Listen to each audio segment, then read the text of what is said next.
Target ng Philippine National Police na gamitin sa holiday season ang parehong latag ng seguridad ngayong undas matapos ang mapayapang pagdaraos nito.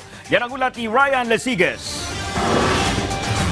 Naging payapa at maayos ang paggunita ng undas sa buong bansa. Walang naitalang untoward incident ang pambansang pulisya sa paggunita ng bansa ng undas ngayong taon. Dahil dito ayon sa PNP, pangkalahatang mapayapang holiday break ng ating mga kababayan. Batay sa inisyal na pagtaya ng PNP, bumaba ang mga karaniwang insidenteng nangyayari sa panahong ito gaya ng pagnanakaw at physical injury kumpara noong nakalipas na taon. Gumaganda ang kapasidad natin sa paglutas at pagpila ng kaso.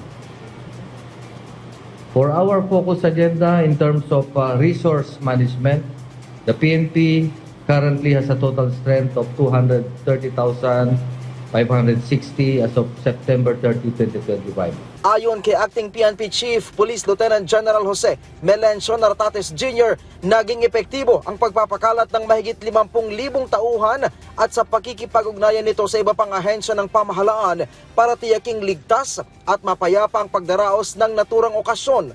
The success of our nationwide UNDAS security operations was not achieved by the PNP alone, but through the united efforts of the country's frontline security and emergency services, to include our stakeholders, our partners, lalong-lalo na ang ating local government units who hold the different resources, especially in disaster and other responses.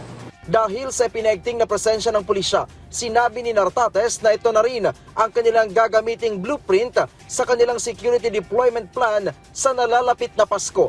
Giit ng PNP, target nila ang zero untoward incident sa papalapit na panahon ng Kapaskuhan. Samantala, nagpakalat na ng road safety units ang PNP Highway Patrol Group para tiyaking ligtas at maayos ang pag-uwi ng mga bakasyonista matapos ang Undas 2025. Bukod sa road safety unit ay nag-deploy rin ang PNP HPG ng mobile patrol, gayon din ay naglatag ng checkpoint para gabayan ang mga motorista. Ryan Lesiges para sa Pambansang TV sa Bagong Pilipinas.